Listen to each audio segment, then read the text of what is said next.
ဒီနေ့တော့เนาะဒီအုတ်ထုပ်ဒီပတန်လေးကိုသဘောကျလို့เนาะဒီအုတ်ထုပ်လေးကိုထိုးပြပါမယ်အရောင်လေးကတော့အစုံပဲเนาะဘာရောင်လေးနဲ့ထိုးရင်ကောင်းမလဲ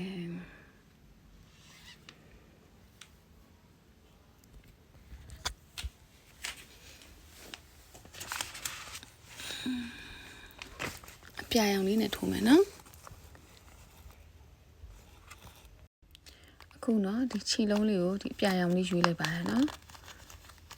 ဒီခုခြေလုံးလေးက3လုံးလောက်ကုန်ပါပေါ့နော်3လုံးတော့အကုန်လုံးတော့မကုန်ဘူးဒါပေမဲ့2လုံးကြော်ကုန်တာဖြစ်တဲ့အတွက်3လုံးတော့ယူထားလိုက်တယ်နော်ခုเนาะဒီအုတ်ထုပ်ကလေးထိုးဖို့ဆိုလို့ရှိရင်အစိုက်ကလေးကဒီအစိုက်လေးနဲ့ထိုးပါမယ်เนาะပြီးရင်တစ်ချောင်းထိုးဒီခြိတက်ဖို့ဒီအခလေးရဲ့နောက်ပြီးရင်ဒီမှာပုံအလုံးလေးလုပ်ဖို့เนาะဒါလေးရဲ့တက်ကြီးရဲ့တစ်ချောင်းရဲ့ဒါပဲလိုပါမယ်เนาะ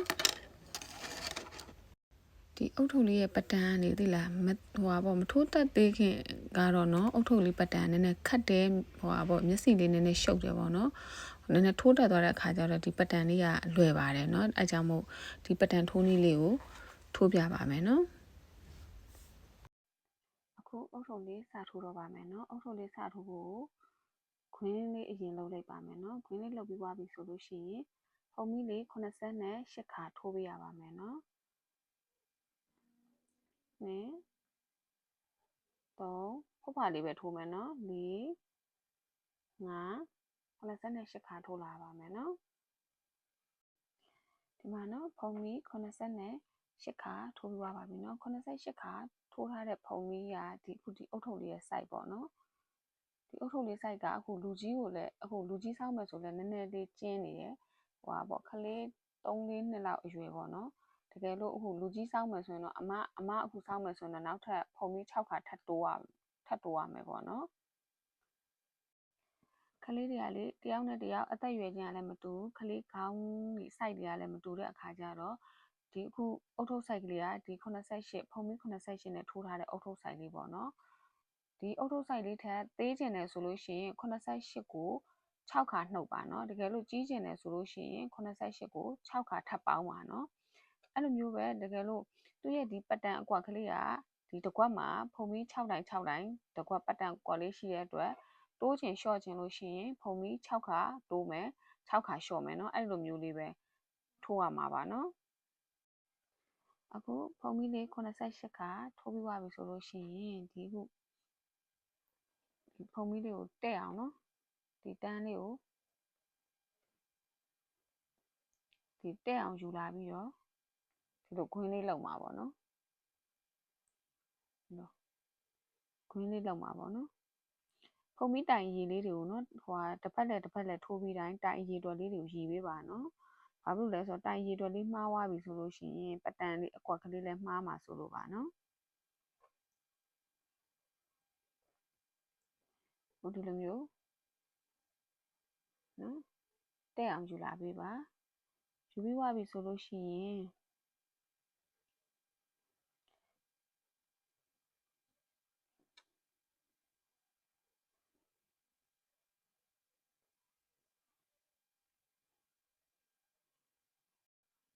ဟာနော်ဖုံးမီတိုင်လေးကိုဒီမှာခွင်းလေးလောက်ပါမယ်နော်ဒီမှာနော်အဲ့ဒါကိုရှက်ကော်လေးနဲ့လှမ်းပြီးတော့ချိတ်လိုက်ပါမယ်နော်တစ်ဖက်ကဖုံးမီတိုင်လေးတွေကိုပေါ့နော်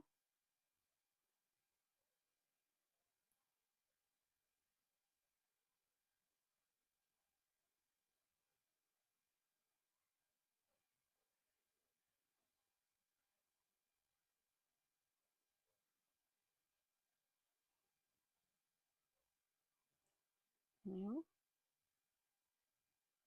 ရှက်ကော်လေးနဲ့ချိတ်လိုက်ပါမယ်နော်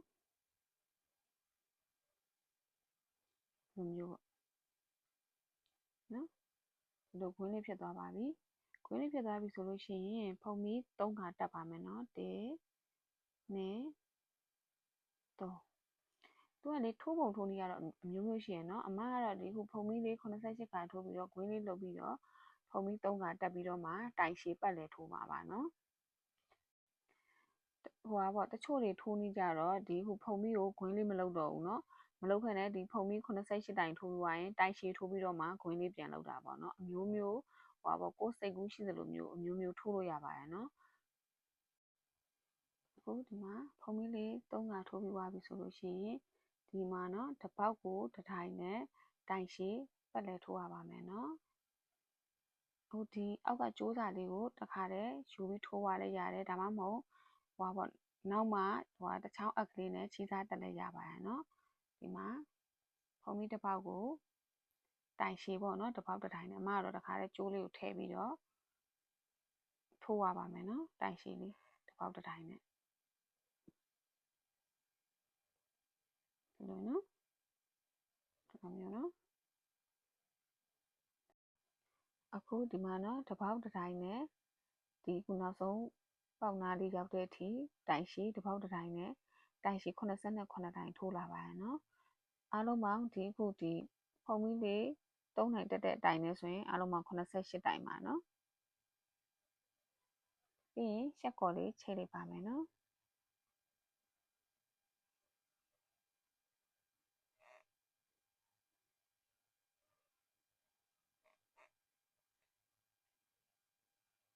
ရှက်ကော်လေးချိန်လိုက်ပါမယ်ရှက်ကော်လေးချိန်ပြီးွားပြီဆိုရင်ဖုံမီလေး3ခါပြန်ထိုးပါမယ်နော်တိုင်ရေတွက်လေးတွေကိုလေးရေးပေးပါနော်အခုဒီမှာ89တိုင်ထိုးထားပါတယ်ဒီဖုံမီလေး3တိုင်ထိုးထားတဲ့ဒီတိုင်လေးနဲ့ဆိုရင်အားလုံးပေါင်း88တိုင်ပါနော်တိုင်ရေတွက်လေးမှားသွားရင်ပတန်လေးနဲ့မှားမှာဆိုလိုပါနော်တစ်ခါထိုးပြီးတိုင်းတိုင်လေးတွေကိုရေတွက်ပေးပါနော်ပြီးရင်ဒီမှာနော်အရှိကိုကလော်မယ်ဒီလိုလေးနော်အရှိကိုကလော်ပြီးတော့တိုင်ရှည်လေးတစ်ခါထိုးမယ်ပြီးရင်အမှတရရမယ်ပြီးရင်နောက်ကိုကလော်မယ်နော်ဒီလိုမျိုးလေးဒီလိုလေးနော်နောက်ကိုကလော်ပြီးတော့တိုင်ရှည်လေးတစ်ခါထိုးမယ်ပြီးရင်ထပ်ပြီးတော့နောက်ထပ်တစ်တိုင်းမှာရှေ့ကိုကလော်မယ်နော်တိုင်ရှည်လေးထိုးပါမယ်ပြီးရင်နောက်ကိုတစ်ခါပြန်ပြီးတော့ကလော်ပါမယ်ဒီလိုလေးနော်တိုင်ရှည်လေးတစ်ခါထိုးပါမယ်အဲ့ဒီလိုမျိုးပဲရှေ့ကိုကလော်ပြီးထိုးလိုက်နောက်ကိုကလော်ပြီးထိုးလိုက်နဲ့တိုင်ရှည်လေးဒီလိုမျိုးလေးပတ်လဲဒီလိုပုံစံလေးကိုနောက်ဆုံးတိုင်လေးရောက်တဲ့နားအထိထိုးလာပါမယ်နော်ဒီမှာရှေ့ကိုတစ်ခါကလော်ပြီးတော့တိုင်ရှည်ထိုးလိုက်နောက်ကိုကလော်ပြီးတော့တစ်ခါတိုင်ရှည်ထိုးလိုက်နဲ့ပတ်လဲထိုးပြီးသွားပါပြီနော်ထိုးပြီးသွားပြီဆိုတော့ဒီမှာရှက်ကော်လေးချိတ်ပါမယ်နော်ရှက်ကော်လေးကအမားတို့တွေပုံစံအတိုင်းချိတ်တာဒီခုဖုံမီလေးဒီဖုံမီလေးတွေကိုဒီလိုထည့်ပြီးတော့ရှက်ကော်လေးချိတ်တာပေါ့နော်ပုံမှန်တခြားအုတ်ထုပ်တွေပါညာထိုးတယ်ဆိုရင်တော့နော်အခုဒီအုတ်ထုပ်လေးကတော့ဒီလိုရှက်ကော်လေးမချိတ်တော့ပါဘူးဘာဖြစ်လို့လဲဆိုတော့သူကဒီဖုံမီလေး3နိုင်ကိုပါထည့်ပြီးရည်ထားတာတိုင်ရေအတွက်ပေါ့နော်ထည့်ရည်ထားတာဖြစ်တဲ့အတွက်အခုဒီမှာကနော်ဒီမှာတော့အရှိကိုကလော်ထားတာဆိုတော့ဒီအခုဒီရှက်ကော်လေးကိုဒီအနောက်ကလေးကိုဒီလိုလှန်ပြီးတော့ရှက်ကော်လေးချိတ်ပါမယ်နော်အဲ့လိုမျိုးလေးဒါဆိုရင်ဒီတိုင်လေးကသူအနောက်ကိုသူ့ဟန်သူရောက်နေမှာပေါ့နော်ဒီမှာနော်1 2 3 4 5 6 9နော်9တန်းထိရအောင်ထိုးပြီးပါပြီနော်ဒီအတန်းလေးတွေကိုရည်ပေးပါနော်အားလုံးပေါင်း88တိုင်ရှိပါတယ်နော်ဒီအခုဒီရှက်ကော်ချိတ်ထားတဲ့အတန်းလေးပါအပါရည်ပေးပါနော်နော်ဒီမှာ1ဒီမှာ2နော်3 4 5 6အဲ့လိုမျိုးရည်ပေးပါနော်ဒီအတွင်း line လေးတွေပါရည်ပေးပါနော်အားလုံးပေါင်းဒီပတ်လဲဆိုရင်88တိုင်ရှိပါတယ်နော်အခုဒီမှာနော်9တန်းထိုးပြီးသွားပြီဆိုတော့နံပါတ်8တန်းလေးကိုတက်ပါမယ်နံပါတ်8တန်းလေးကိုတက်ဖို့အတွက်ဆိုရင်ဒီမှာရှက်ကော်လေးကိုနော်ခုနပြောတဲ့အတိုင်းဒီမှာဒီအဲ့ရဲ့အနောက်မှာထားပြီးတော့ဒီတိုင်လေးကိုဒီလိုယူပြီးတော့ရှက်ကော်လေးကိုချိန်လိုက်ပါမယ်နော်အဲ့လိုမျိုးရှက်ကော်လေးကိုချိန်မှဒီမှာတိုင်လေးတွေကသူ့နေရာနဲ့သူဒီမှာအဝင်ခွင်ကြပါတော့ဒီခုရှက်ကော်ချိန်တဲ့တန်းလေးဆိုရင်သူအနောက်ဖက်လေးကိုသူ့ဟန်သူရှိနေမှာပါနော်ဒီဟာလေးတွေကအပြင်တိုင်လေးတွေပေါ့ဒါကတော့အတွင်းတိုင်ပေါ့နော်အဲ့လိုမျိုးလေးရှက်ကော်လေးကိုချိန်ပေးပါနော်အခုဒီမှာ ရှက်ကော်လေးချိန်ပြီးသွားပြီဆိုတော့နံပါတ်8တန်းလေးကိုတက်ပါမယ်နံပါတ်8တန်းလေးကိုတက်ဖို့အတွက်ဒီမှာဒီအမှာ3ခါရစ်ပါမယ်နော်1 2 3နော်ဖြည်းဖြည်းချင်းစီထိုးပြပေးပါမယ်နော်ခုလို3ခါရစ်ပြီးသွားပြီဆိုလို့ရှိရင်ဒီမှာနော်1 2 3 4ဒီမှာနော်ဒီ3ခုမြောက်ပေါ့နော်ဒီ4တိုင်နေရာလေးမှာဒီအကိုဒီမှာခြေလေးကိုကလော်ပြီးတော့ဒီခြေလေးကိုဆွဲယူမယ်ခြေလေးကိုဆွဲယူပြီးတော့အကိုတစ်ခါချင်းစီထုတ်ပါမယ်နော်တစ်ခါနော်ဒီခြေလေး2ပင်ကိုတစ်ခါချင်းစီထုတ်ပါမယ်နော်နှစ်ခါနော်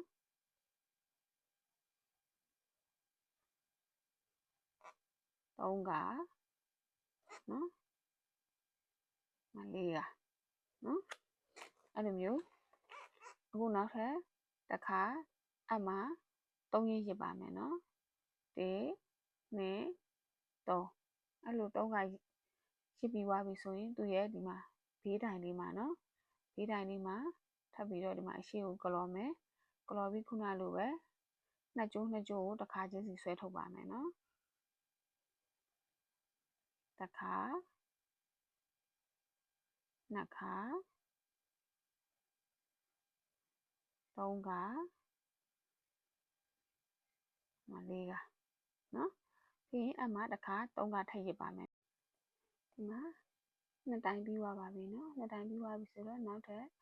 တစ်တိုင်ထပ်ထိုးပါမယ်နော်အမှ3ခါရစ်မယ်1 2 3နော်3ခါရစ်ပြီးသွားပြီဆိုရင်သူ့ရဲ့ဘေးနာတိုင်လေးမှာပဲဒီရှေ့ကိုဘလော်ပြီးတော့3ခါဆွဲထုတ်မှာပေါ့နော်ဒီမှာဒီလိုမျိုးခြေလေးကို2ပင်ပူးပြီးဆွဲထုတ်မှာပါနော်တစ်ခါနှစ်ခါ3ခါ4ခါနော်အဲ့လိုမျိုး4ခါဆွဲထုတ်ပြီးသွားပြီဆိုလို့ရှိရင်နောက်ထပ်ဒီခုခုနကတော့ဒီမှာနော်3တိုင်ကြော်ခဲ့တယ်နော်ဒီအခုရှက်ကောချိတ်ထားတဲ့တိုင်လေးမပါဘူးနော်ဒီကနေစရည်တာနော်ခုနကတော့ဒီမှာတစ်တိုင်ဒီမှာအတွင်းတိုင်လေးတစ်တိုင်ဒီမှာအပြင်တိုင်လေးတစ်တိုင်ဒီ3တိုင်ကိုပြန်ထိုးပါမယ်နော်အခုအမှ3ခါထပ်ရစ်ပါမယ်1 2 3နော်3ခါရစ်ပြီးသွားပြီဆိုရင်ဒီမှာဒီအပြင်တိုင်လေးကိုပြန်ထိုးပါမယ်နော်လိုမျိုးလေးယူပြီးတော့ခုနလိုမျိုးပဲအမှတစ်ခါချင်းစီဆွဲထုတ်ပါမယ်နော်4ခါပြည့်အောင်1 2 3 4နော်ဒီလိုမျိုးလေးဖြစ်မှာပါနော်နောက်ပြီးနောက်ထပ်အမှ3ခါထပ်ရစ်ပါမယ်နော်3ခါထပ်ရစ်ပြီးသူ့ရဲ့ဒီဘေးတိုင်မှာထပ်ပြီးတော့ဒီရှေ့ကိုပဲကလော်ပြီးတော့အခလေးကို4ခါဆွဲထုတ်ပါမယ်နော်တစ်ခါနှစ်ခါ3ခါ4ခါနော်နောက်တစ်ခါထပ်ပြီးတော့ဒီဘေးတိုင်လေးကိုတစ်တိုင်းထပ်ထိုးပါမယ်နော်တစ်ခါထိုးရင်3တိုင်ထိုးရမှာပါနော်အခုအမှ3ခါထပ်ရစ်ပါမယ်ရစ်ပြီးသူ့ရဲ့ဘေးတိုင်လေးမှာတစ်ခါပြန်ထိုးပါမယ်နော်အလေးကိုဆွဲထုတ်ပါမယ်တစ်ခါနှစ်ခါ3ခါ4ခါနော်အဲ့လိုမျိုး4ခါဆိုရင်ဒီမှာတစ်စုံပြီးသွားပါပြီနော်ဒီမှာတိုင်လေး6တိုင်ဖြစ်သွားတာပေါ့နော်သူ့ရဲ့ပတ်တန်းဒီဖုံမီလေး6ခုကိုပတ်တန်းလောက်ထားပါတော့နော်1 2 3 4 5ဒီမှာ6နော်ဒီအတွင်းတိုင်လေးနာထိဆို6နော်ပြီးရင်အမှားထပ်ပြီးတော့3ခါထပ်ရစ်ပါမယ်နော်ဒီမှာနော်ပတ်တန်းလေးတစ်ခုပြီးသွားပါပြီနော်သူကဒီလိုမျိုးလေးစန့်ကျင်ပါလေးပေါ့ဒီလိုလေးကြက်ချေခါလေးသွားမှာပေါ့နော်ဒီလိုမျိုးလေးပေါ့ဒီလိုမျိုးလေးကြက်ချေကဒီဘက်သွားလိုက်ဒီဘက်သွားလိုက်ဒီဘက်သွားလိုက်ဒီဘက်သွားလိုက်အဲ့လိုမျိုးလေးနော်ဒီလိုမျိုးလေးတွေဟိုဘက်ဒီဘက်အဲ့လိုသွားတဲ့ပတ်တန်းလေးပေါ့နော်အခုဒီမှာနောက်ထပ်ပြီးတော့ ဒီပတ်တန်ဒီတစုံပေါ့ထပ်ထိုးပါမယ်နော်သူလည်းအဲ့လိုမျိုးပဲဒီခုကလေးကိုဒီမှာ3ခါရစ်ပါမယ်နော်1 2 3နော်3ခါရစ်ပြီးသွားရင်ခုနကဒီပတ်တန်အတွင်းထဲမှာဒီမှာနော်ဒီတိုင်လေးကဒီမှာစုံထားတယ်ဆိုတော့သူကနေဒီစုံထားတဲ့ဒီတိုင်လေးကနေစပြီးတော့ဒီဘေးတိုင်ဘေးလေးကနေစပြီးရေးပါမယ်နော်1 2 3 4အတွင်းတိုင်လေးတွေပါရေးပါနော်အဲ့အတွင်းတိုင်လေးကိုစပြီးတော့ယူမှာပါနော်ဒီလိုရှည်လေးကိုကလော်ပြီးတော့ခုနလိုမျိုးပဲ4တိုင်ထုတ်ပါမယ်နော်4တိုင်ထုတ်မှာပါပြီးရင်တစ်ခါနှစ်ခါ3ခါ4ခါနော်အဲ့လို4ခါထုတ်မှာပါပြီးရင်နောက်တစ်ခါအမှထပ်ပြီးတော့3ရစ်မယ်သူ့ရဲ့ဘေးနာတိုင်လေးမှာခုနလိုမျိုးပဲ4ခါထုတ်မယ်1 2 3 4နော်အဲ့လိုမျိုးပဲအဲ့မှာ3ခါထပ်ရစ်မယ်သူ့ရဲ့နဘေးကဒီမှာနော်ဒီအတွင်းတိုင်လေးတွေကျန်ခဲ့မယ်နော်အခုအတွင်းတိုင်လေးကိုအရှိကိုထုတ်ပြီးတော့ထပ်ပြီးတော့4ခါဆွဲထုတ်ပါမယ်နော်1 2 3 4နော်အဲ့လိုလေသူကဒီခုပြောမယ်ဆိုရင်ဒီမှာနော်တစ်တိုင်းနှစ်တိုင်းသုံးတိုင်းခြံထားရနော်ဒီ3တိုင်းကိုအရင်ထိုးလိုက်တာပေါ့နော်ပြီးရင်အမှ3ခါရစ်ပြီးတော့ဒီပထမဒီတိုင်လေးကနေစပြီးတော့တစ်တိုင်းနှစ်တိုင်းသုံးတိုင်းပြန်ထိုးမှာပါနော်ဒါလေးကတော့ဒီဘက်ကတိုင်လေးနော်ထိုးထားတဲ့တိုင်လေးနော်ဒီထိုးထားတဲ့တိုင်လေးကိုရောပြီးထိုးမိမှာဆိုလို့နော်သူ့ရဲ့ဒီကနေစရည်ရမှာပါနော်တစ်တိုင်းနှစ်တိုင်း3တိုင်းမြောက်မှာပထမဆုံးတိုင်ထိုးမယ်ဒုတိယတိုင်ထိုးမယ်တတိယတိုင်ထိုးမယ်ပြီးတော့မှဒီတိုင်ကိုစထိုးမယ်ပြီးရင်ဒီတိုင်ပြီးရင်ဒီတိုင်နော်အဲ့လိုမျိုးထိုးမှာပါနော်အခုအမှ3တိုင်ရစ်မယ်ခုပြောတဲ့အတိုင်းဒီမှာဒီတိုင်လေးမှာပြန်ထိုးမယ်နော်နည်းနည်းလေးတော့ရှုပ်တယ်ဒီလားဒါပေမဲ့ဘယ်လိုပြောမလဲထိုးရင်းနဲ့တော့နားလည်သွားလိမ့်မယ်နော်ဆက်ထိုးခါစားကတော့မျက်စိကတော့နည်းနည်းရှုပ်ပါပဲဒါပေမဲ့ဒီလိုမျိုးလေးပဲတဖြည်းဖြည်းချင်းပေါ့နော်ကြည့်ပြီးတော့ဒီမှာနော်တစ်တိုင်ရပြီနော်နောက်ထပ်တိုင်လေးတစ်တိုင်ထပ်ထိုးမှာပါနော်ဒီမှာတစ်တိုင်နှစ်တိုင်ထိုးမှာပါနော်ထုံးစံတိုင်းဒီမှာအလေးပေါ်မှာ3ရစ်မယ်ပြီးရင်ဒီမှာနော်ဒီအတွင်းတိုင်လေးကိုတေချာယူပြီးတော့ထိုးပါနော်အတွင်းတိုင်လေးတွေကြံခဲ့ပါမယ်နော်ပြီးရင်ဒီမှာအကိုဆွဲထုတ်ပြီးရင်ထုံးစံတိုင်း၄ကရောင်ထုတ်ပါမယ်နော်တစ်ခါနှစ်ခါ3ခါ4ခါနော်ဒါဆိုရင်2တိုင်ပြီးသွားပါပြီနော်နောက်ထပ်တစ်တိုင်ထပ်ထိုးပါမယ်နော်1